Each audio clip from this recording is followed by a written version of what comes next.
Wah, anak-anak pang di perapatan aja berani kamu. Kalau sudah perbandingannya gitu tuh ribet kita nanti. Makanya itu kalimat itu moto atau filosofi hidup. Sehingga diulang lagi nasihat itu. Iyam saskum korhun fakodu masal koma korhum mislu. Kalau kamu kena luka, orang-orang yang nggak benar juga akan kena luka. Itu aja berani demi ketidakbenaran. Masa kamu demi kebenaran enggak berani? Akhirnya orang itu, ya itu kalimat, itu heroik. Makanya kita ini penting ya, makanya tadi himne Unisula dimulai kalimah thayyibah. Karena kalimah ini yang menjaga kita kalimah ini. Misalnya tentang Tuhan.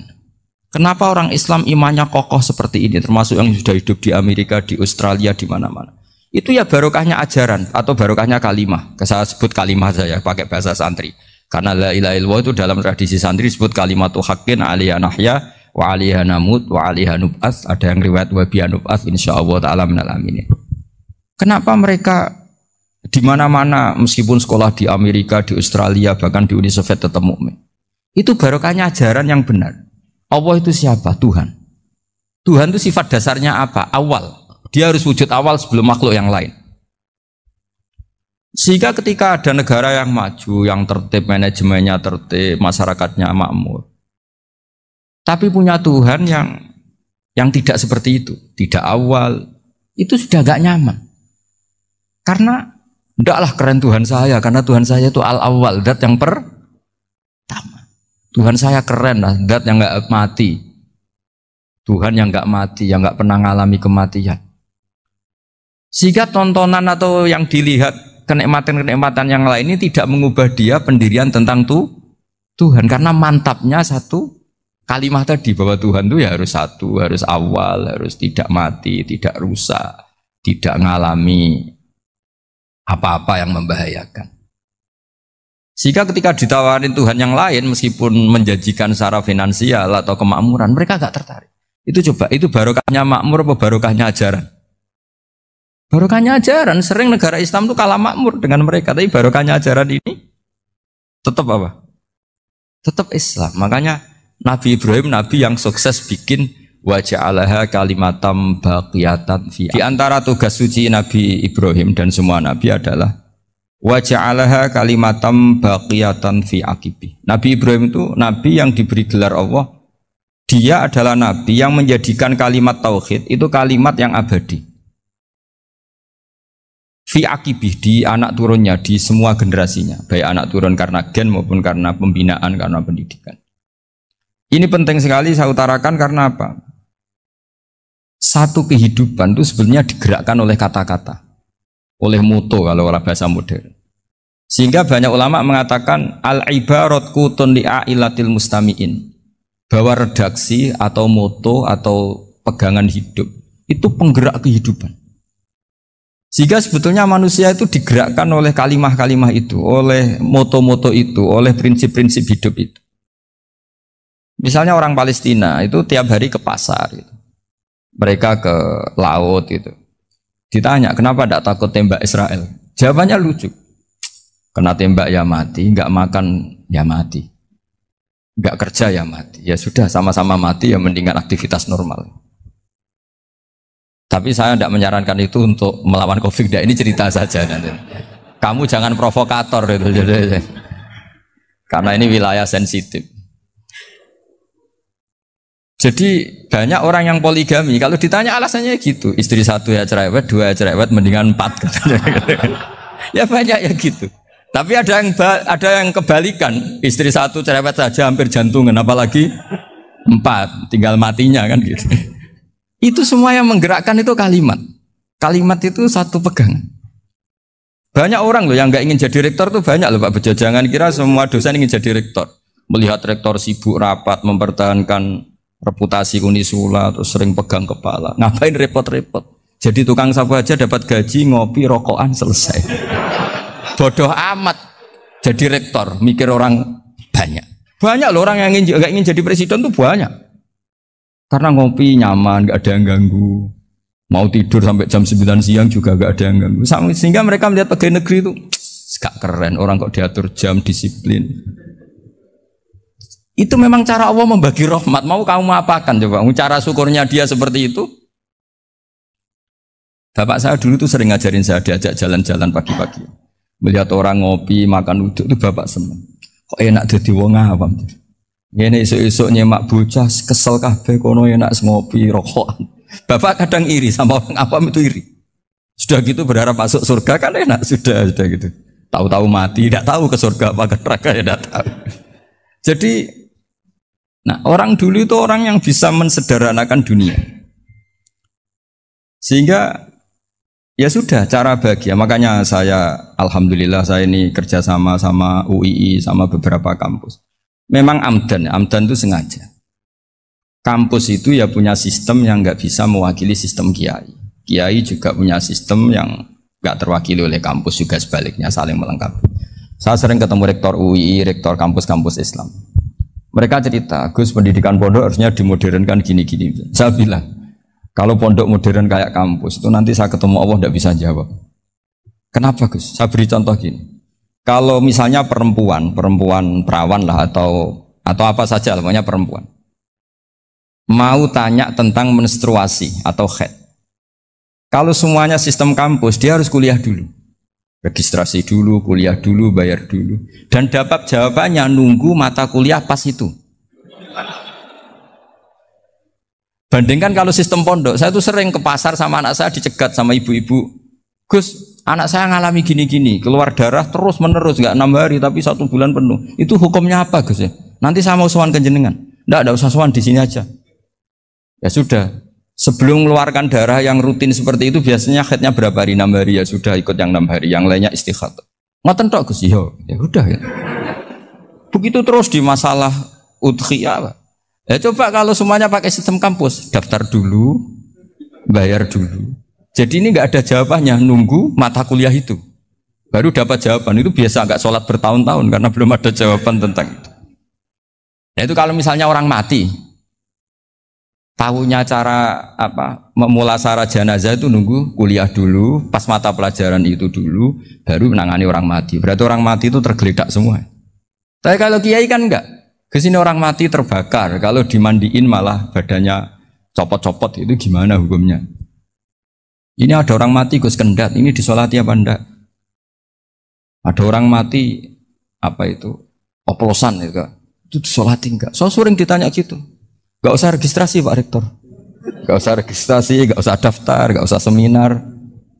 Makanya kalau orang kampus wani kiai itu ya kualat tenang itu, karena ini yang on time.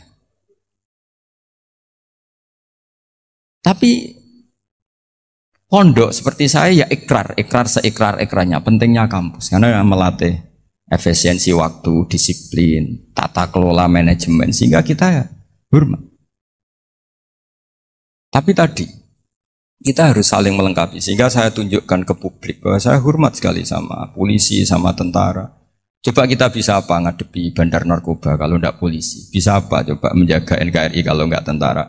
Itu juga ya sudahlah kita memang fa inna yadallahi ma'al jamaah, kita berkah itu kalau bersama-sama, tidak bisa kita sendiri. Nah lalu orang kayak saya itu ya beberapa kali sebetulnya saya itu ditawanin jadi dokter honoris causa apa. Kekhawatiran saya satu Pak Bejo, takut pas nggak punya uang itu dokter gak di duit kan gak pantas gitu. Jadi repot gitu, daripada beban lah sudah lah nggak usah dokter. Jadi kalau nggak punya uang ya pantas, terus kalau ngebis ya pantas. Suatu saat kalau mati nggak ada yang hadir ya pantas, nggak dokter. Gitu. Kalau sudah dokter kok masuk neraka, dokter kok masuk neraka kayaknya, apalagi rektor kampus Islam kok masuk neraka itu kan kok kayak nggak pas itu. Misalnya rektor Unisiola ditanya mungkar nakir, nggak bisa kan kayak gimana gitu. Makanya harus sering ngaji saya supaya nggak malu di depan mungkar nakir. Masa rektor ditanya mungkar nakir nggak bisa. Harus berani bentak, ini saya rektor loh Pak mungkar nakir. Masa. Kalau wali-wali dulu berani. Masyhur di cerita wali-wali ditanya marabbuka manabuka, saya ini guru tauhid. Kok kamu tanya marabbuka manabuka yang ngelotok? Kamu tidak pernah ngaji, enak aja tanya. Jadi wali-wali itu ya rileks ngadepi mungkin. Saya yakin rileks wali di Bang Pak Rektor, saya yakin itu. Karena wali itu lebih dekat Allah. Tapi ini kesalahan yang tidak maksiat. Insya Allah dimaafkan Allah Subhanahu Wa Taala ini karena kesalahan itu ada dua, ada kesalahan yang maksiat, ada kesalahan yang tidak maksiat. Saya punya komitmen terhadap agama ini. Baik tadi yang dikatakan Pak Rektor, ada unsur ulama, ada unsur habaib, ada unsur pengusaha, ada unsur birokrat.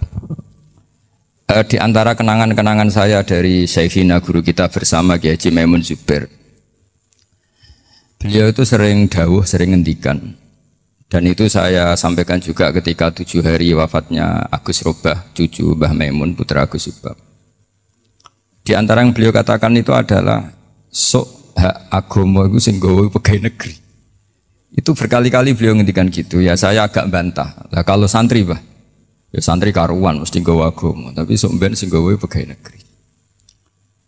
Setelah saya jadi kiai dan penelitian, saya itu berkali-kali didatangi dokter, tentara, juga polisi. Mereka sering bilang gini, Gus saya ini dokter negeri. Saya ke NTT, ke Papua, karena saya muslim, berkebutuhan Islam, maka dibikinkan musola, dibikinkan masjid. Kalau kiai tidak bisa, bikin sendiri urunan, mau narik siapa? Mau narik tarikan di jalan yang mau nyumbang siapa? Tapi kalau kebutuhan negara, karena tugas negara, ya difasilitasi negara, dan tidak dianggap misionaris karena negara. Begitu juga di beberapa negara yang non-muslim kayak di Argentina, di Venezuela, itu ada masjid, ada kajian Islam ya karena duta besar. Dan itu aparat negara. Disinilah kearifan para ulama berkoalisi dengan umarok dengan makna yang positif bahwa agama ini harus ditopang umarok, sistem negara. Tentu di situ ada tentara, ada polisi, ada macam-macam. Kita sebagai kiai juga nggak berdaya di depan para bandar narkoba apa-apa kalau nggak ada BNN. Kita mau apa dengan korupsi kalau tidak ada KPK. Sehingga kearifan para guru-guru kita, mulai Mbah Maimun, bapak saya sendiri, NU, Muhammadiyah, semua ormas-ormas Islam itu pasti maulah kerjasama. Karena kita siapa kalau tidak kerjasama. Dan di antara pesan Rasulullah SAW adalah yaduwahi ma'al jamaah. Jadi apa ya, kebersamaan itu sudah berkah. Fa inna yadallahi ma'al jamaah. Jadi berkah. Lalu kenapa saya kalau ngaji bawa kitab? Ini agak sebetulnya itu lazim. Lazim itu suatu yang harus. Tapi karena kelamaan mubalek itu tidak pakai kitab. Seakan-akan bawa kitab itu yang aneh. Sebenarnya aneh mereka. Karena begini logika simpelnya ya. Umat Nabi ini berhak dapat apa coba? Berhak dapat warisan yang paling luhur, paling hebat, paling jernih. Apa itu Quran dan hadis? Pertanyaannya, siapa yang paling punya hak otoritatif untuk menerangkan Quran hadis? Ulama. Ulama yang mana? Ya yang kapabel, yang sudah diakui dunia, kayak Imam Ghazali, Imam Bukhari, Imam Syafi'i. Artinya kalau kita tidak pakai materi, itu ulama mendapat pikiran kita, bukan mendapat pikiran mereka. Saya ulang lagi, kalau kita tidak pakai materi yang otentik, yang orisinil, umat ini mendapat pikiran kita, bukan pikiran mereka. Maka saya berusaha supaya teman-teman atau semua umat Islam dapat pikiran-pikirannya Imam Ghazali, pikiran-pikiran Imam Bukhari, pikiran-pikiran Abul Qasim Al-Junaidi, kejernian-kejernian Abu Yazid Al-Bustami.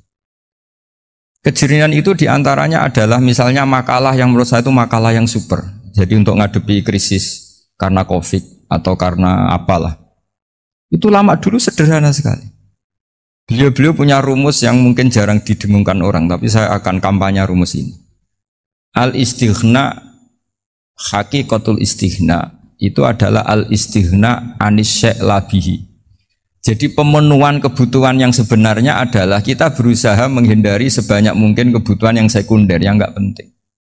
Bukan memenuhi semua yang kita inginkan. Jadi misalnya begini ya, kalau kita lapar, itu keinginan kita itu makan enak apa asal makan? Tentu jawabannya asal makan yang sehat.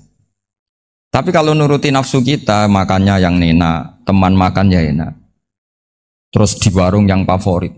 Ini kan satu kebodohan. Kenapa untuk makan saja butuh definisi sekian banyak? Yang kita harus kecewa, warung favoritnya bisa sudah tutup. Atau kita ke sana harus macet. Ribet. Yang benar-benar arif dan bijaksana itu adalah al-istighna anisya. Sesuatu yang tidak mendesak itu jangan jadikan kebutuhan. Sehingga kalau kita puasa misalnya, semua makanan itu enak karena kita sangat lapar. Sehingga Abul Qasim Al-Junaidi ketika ditanya, ma'idamu to'am, lauk makanan itu apa? Jawabannya lucu, alju, lapar. Kalau kamu lapar ya semuanya enak. Ini sudah mulai hilang.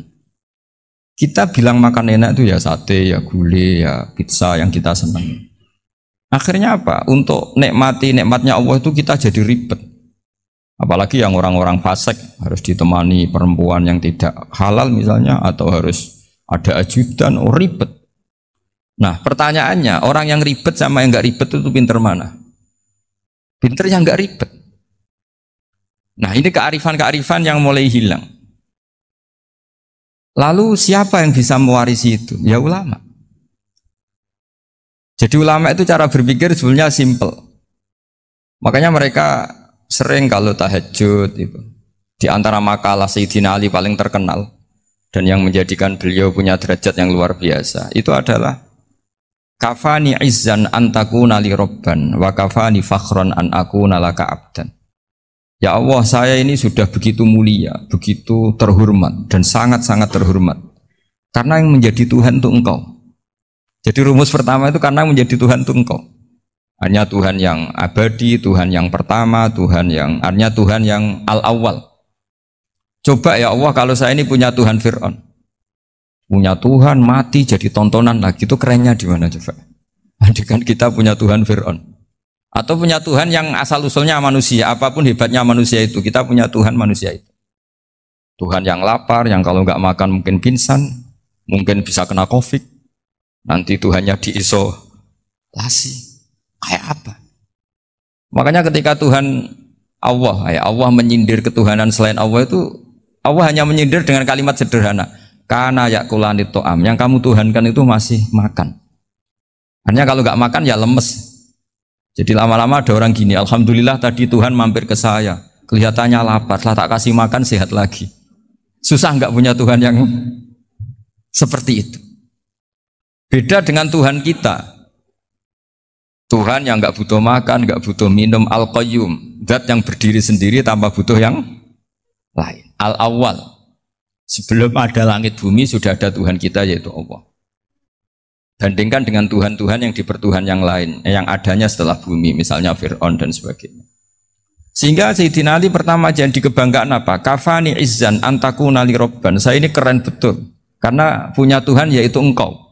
Tuhan yang lahul asma'ul husna, Tuhan yang semuanya punya kebaikan, punya keabadian, punya keagungan. Terus wa kafani fakhron an akuna laka abdan, dan saya bangga sekali karena saya menjadi hambamu. Kalau saya jadi hambanya Pak Rektor ribet kan? Sudah tak hormati ternyata nanti tidak rektor. Ya kan ribet kan? Terus pokoknya ribet. Jadi budaknya manusia itu ribet. Makanya ada seorang wali datang ke temannya yang jadi presiden atau jadi raja. Datang ke situ karena tidak punya uang, mau minta uang karena temannya raja. Setelah sampai sana ternyata temannya ini karena orang soleh pas berdoa, ya Allah saya minta ini, minta ini, minta ini. Terus si wali tadi pulang. Kenapa kamu pulang? Ternyata dia sama, masih minta-minta kayak saya. Jadi sederhana deh. Sama-sama minta kamu, minta zat yang kamu mintain katanya. Jadi dulu itu orang itu sebegitu dekat dengan Allah. Sehingga si raja ini terus ketemu wali tadi tanya, kenapa kamu menyepelekan saya padahal sekarang saya raja? Terus ditanya sama wali tadi, karena temannya, kalau kamu di padang pasir tidak bisa minum dan harus minum 1 gelas, dengan ongkos kamu harus mengasihkan semua kerajaan kamu demi minuman itu. Pilih mana, minuman apa tetap jadi raja? Ya saya milih bisa minum. Saya tidak raja tetap hidup, tapi kalau nggak minum mati. Bagaimana Anda bangga dengan satu kerajaan sing la yusawi kak samain, yang tidak sama dengan segelas air. Jadi artinya terus mereka melihat jadi raja itu ya biasa, jadi presiden biasa, jadi rektor biasa. Karena mereka biasa berlogika hakikatul izzah itu ya at-taqarrub ila Allah, yang benar-benar terhormat itu ya dekat dengan Allah. Begitu seterusnya mereka bikin paradok-paradok yang aneh, tapi itu menjadi pelajaran. Bapak saya Ki Nur Salim itu senang baca anekdot Nasiruddin Koja. itu kalau bikin orang-orang aneh, itu dia datang ke satu pesta, pakai baju lusuh, pakai sarung lusuh atau celana lusuh, sama sohibul bed yang punya acara dibiarin. Setelah dibiarin dia pulang pakai jas, pakai dasi, pokoknya keren. Dihormatin, pakai alpat, pokoknya dihormatin. Silakan, silakan. Pas dia disuruh minum, minumannya itu disokkan saja ke sakunya. Jas, kamu harus minum yang banyak, karena kamu yang dihormati, bukan saya. Terus makanan ya semuanya diletakkan di saku, ada nggak? Ayo kamu makan yang banyak. Alpatnya juga gitu, dikasih sate apa? Ayo kamu makan yang banyak. Mereka tidak melihat saya, melihat kamu. Akhirnya orang satu pesta itu istighfar semua, berarti kita ini salah. Terus dia pidato, kenapa kamu uang gitu? Tadi saya datang, orangnya sama. Gara-gara beda pakaian, penghormatannya beda. Berarti yang berhak dapat makanan ini jasa ya, bukan saya. Betapa naifnya kita sebagai orang. Ternyata kita masih hormat sesuatu yang seperti itu, yang atribut lah. Jadi orang-orang sufi itu orang yang bisa menertawakan dunia. Akhirnya ya, pertama dia dianggap orang gila, masa jas dikasih makan, dikasih minum. Tapi secara fikih dia benar, haram dia makan. Karena pas dia datang dibiarin, setelah pakai jas dikasih makan. Berarti hakikat yang dapat rezeki siapa? Jasnya apa orangnya? Jasnya apa orangnya? Jasnya. Jadi itu orang-orang sufi, kearifan orang-orang dulu itu bisa ngelola hal-hal yang keseharian menjadi luar biasa. Ada seorang wali melihat istrinya makan satu piring, anaknya makan satu piring. Ditanya, kalian kenyang? Wah, kenyang sekali. Melihat anaknya minum kopi satu cingkir, senang. Kalian senang-senang sekali. Wah, kalau senang dengan hal-hal yang murah bisa, ngapain harus senang dengan hal-hal yang mewah? Bodoh sekali saya. Sehingga terus mereka bisa qanaah. Qanaah itu ya hidup itu simple, sederhana. Sehingga kita ini bekti sama orang tua misalnya. Itu ya karena ajaran. Suwargamu itu karek wong tuamu. Nak wong tuamu ridho, Allah ridho. Nak ora ridho, Allah ora ridho. Ridho wa fi ridhol walidain wa sakhatu wa sukhtu wa fi sakhatil. Sehingga ketika ada orang tua yang agak brengsek gitu, anak-anak tetap hormat.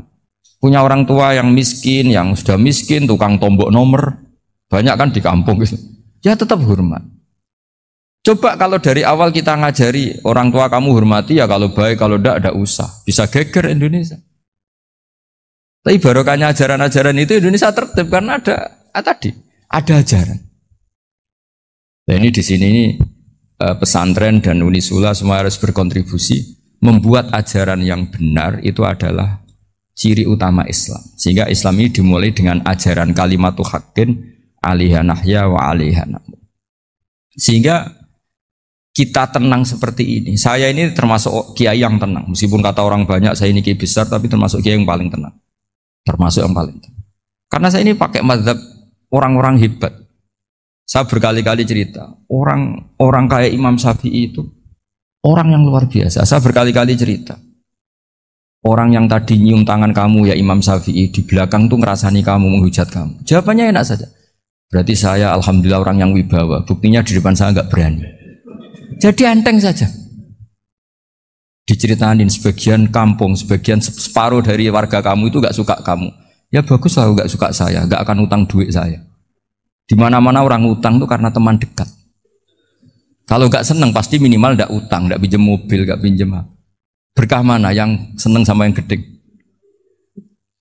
Jadi dianggap enteng saja. Semua yang dialamin dianggap enteng saja.